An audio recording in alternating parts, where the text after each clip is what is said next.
Comme chaque demi-heure, à l'entame de chaque partie de l'émission, on file sur le marché pour prendre le pouls de la séance, pouls technique, grâce à la cellule info d'experts de Bourse Direct où on retrouve Romain Daubry. Rebonjour Romain, et pour le moment, la hausse ne se dément pas. Rebonjour Cédric.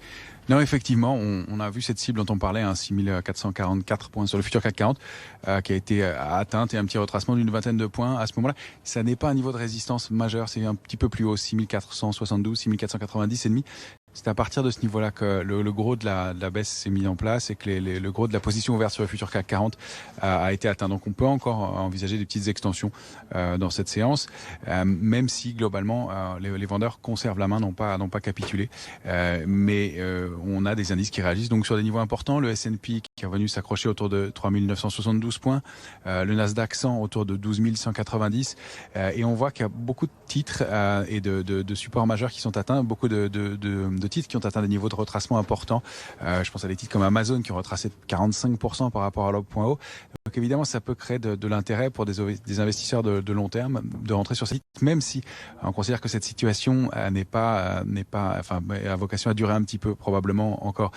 Donc pour le CAC 40, il faudrait passer 6490, au-delà 6548. Je suis pas sûr qu'on ait les drivers pour aller franchir ces résistances fortes dans l'immédiat, surtout qu'on est dans une période technique jusqu'à la fin de la semaine, échéance des marchés dérivés, et donc des mouvements qui restent assez techniques. Alors, en contrepartie, il y a quand même des choses qui se passent sur quelques valeurs, il y a des figures de retournement qui se mettent en place, il y a des frémissements. Alors, on a toujours les secteurs forts, c'est le secteur des énergies traditionnelles, tout ce qui est valeur pétrole et lié au pétrole, qui se porte très bien. Le tracker qu'on suit sur les énergies traditionnelles forme un nouveau plus haut encore aujourd'hui, il a encore un peu de potentiel. Le oil and gas qui avait fait une petite pause, le tracker oil and gas repart aussi, ça fait partie des secteurs forts. Et puis les utilities qui sont toujours secteurs forts. Maintenant, ceux qu'on surveille, qui donnent des frémissements de retournement haussier, c'est celui des énergies traditionnelles qui forme peut-être un double appui, un mouvement qui est à surveiller, qui n'est pas encore complètement confirmé, mais sur lequel on pourrait prendre des positions dans les heures qui viennent si ça se confirme un petit peu.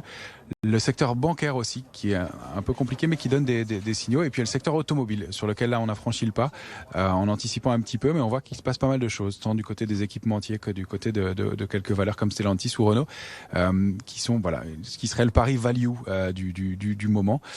Et puis sur des valeurs individuellement, on regarde des titres comme Airbus, sur lesquels on est positionné, même si c'est pas très dynamique, même si les structures sont pas très fortes. C'est un peu ce qu'on cherche dans un marché, des valeurs qui tiennent mieux que le reste, et c'est le cas pour celle-ci. On est entré aussi sur Schneider Electric, qui forme un double bottom, donc une figure de retournement haussière potentiel, avec un potentiel de hausse intéressant. Puis la Société Générale, qu'on surveille, on n'est pas rentré encore, mais qui sortira d'un triangle symétrique. Donc il y a des petites choses qui se produisent comme ça.